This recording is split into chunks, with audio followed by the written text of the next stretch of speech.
Hello everyone, इस video में हम लोग एमसीक्यू के 30 इम्पॉर्टेंट सवाल को आज देखने वाले हैं।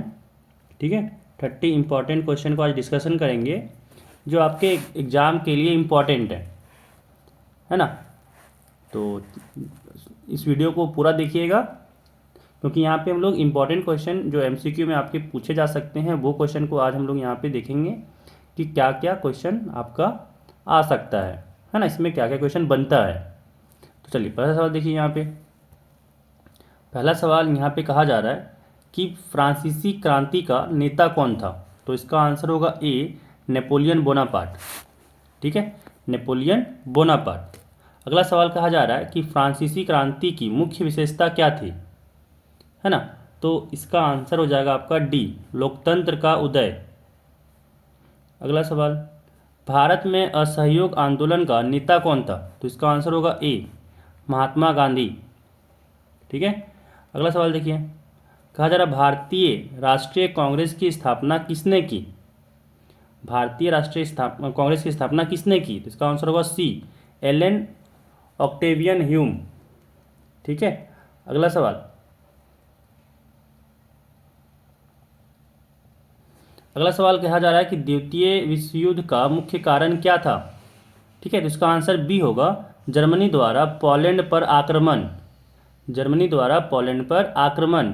ठीक है, अगला सवाल कि भारतीय युद्ध में जिसने पहली भारतीय जूट मिल स्थापित की थी, है ना, उसका नाम पूछा जा रहा है। तो इसका आंसर होगा ए, द्वारकानाथ टैगोर। द्वारकानाथ टैगोर।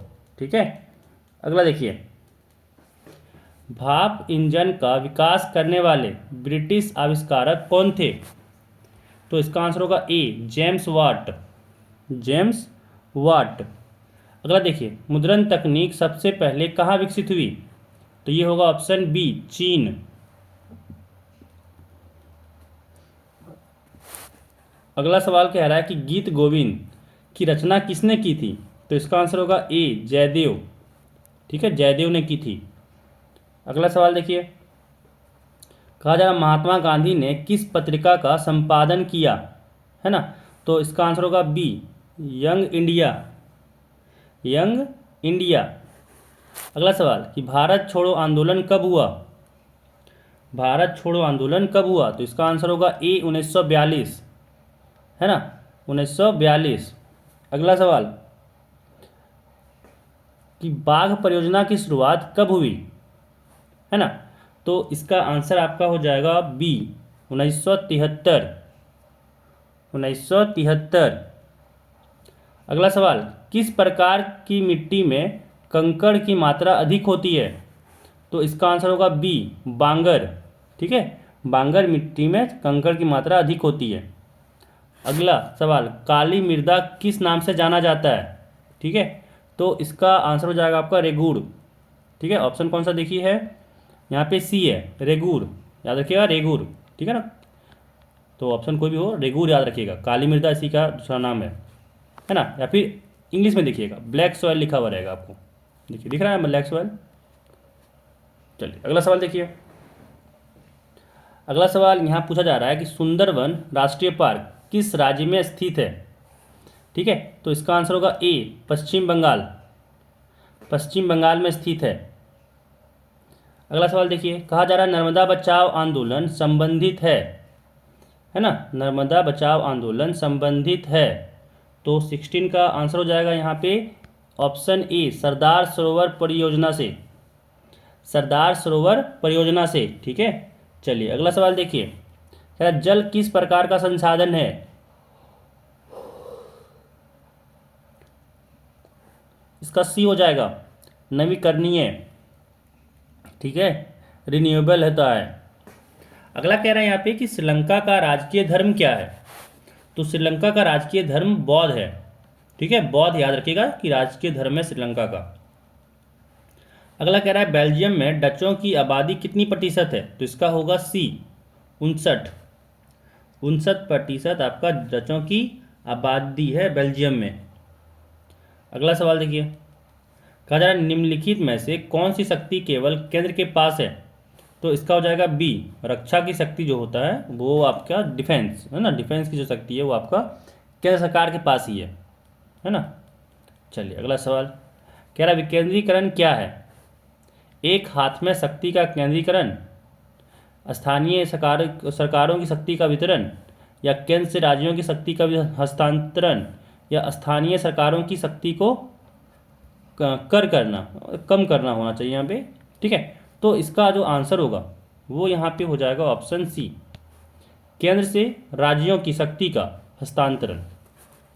ठीक है, चलिए अगला सवाल देखिए। कहा जा रहा है कि भारत के पूर्वोत्तर राज्यों द्वारा अधिक स्वायत्तता की मांग का मुख्य कारण क्या है? तो रखिएगा इसका आंसर होगा बी, सांस्कृतिक और भाषाई अंतर, है ना। जो आपका जो पूर्वोत्तर राज्य है वो उसमें जो वहाँ का सांस्कृतिक है, वहाँ का जो आपका कल्चर है वो यहाँ से जो नॉर्थ इंडिया या फिर पूरा जो इधर का जो इंडिया है उधर से अलग है ना, भाषा भी अलग है। इसी कारण से वहाँ पे वो लोग अपना मांग किया जा रहा है स्वायत्तता। ठीक है ना। चलिए अगला देखिए। कहा जा रहा है यहाँ पे एक लोकतांत्रिक सरकार को मुख्य विशेषता क्या है ना। तो देखिए इसका जो आंसर होगा वो देखिए यहाँ पढ़िए कि शक्ति का केंद्रीकरण जरूरी है, जो रक्षा शक्ति है सिर्फ केंद्र के पास है, एक ही के पास है ना।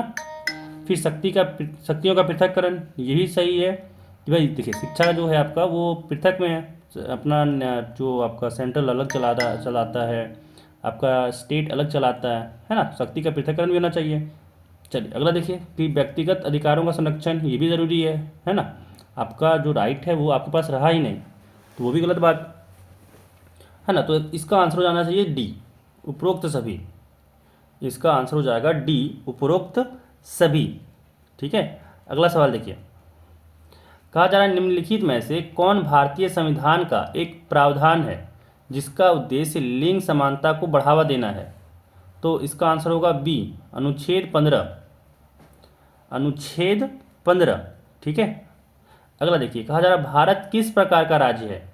तो इसका आंसर हो जाएगा सी, संप्रभुत्व, लोकतांत्रिक, धर्मनिरपेक्ष, संघीय।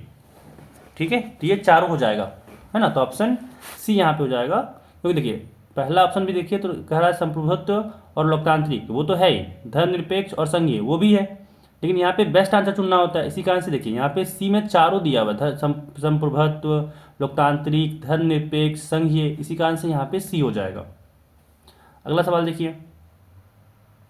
अगला सवाल यहाँ कह रहा है कि ग्रीन बेल्ट मूवमेंट का संबंध किस देश से है ना। तो इसका आंसर सी होगा, केनिया।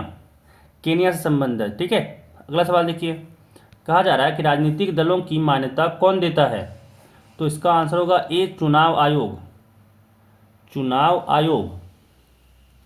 अगला सवाल कि रोजगार गारंटी अधिनियम कब लागू किया गया? ठीक है, तो इसका आंसर हो जाएगा आपका ऑप्शन ए, 2005। 2005 में लागू किया गया। अगला यहाँ पे सवाल देखिए। कहा जा रहा है कि बैंकों की आय का प्रमुख स्रोत क्या है? तो इसका आंसर बी होगा, ऋण। ठीक है, ऋण होगा इसका आंसर। अगला सवाल कि सूचना का अधिकार अधिनियम कब पारित किया गया? तो इसका आंसर ए होगा, 2005। ठीक है, 2005।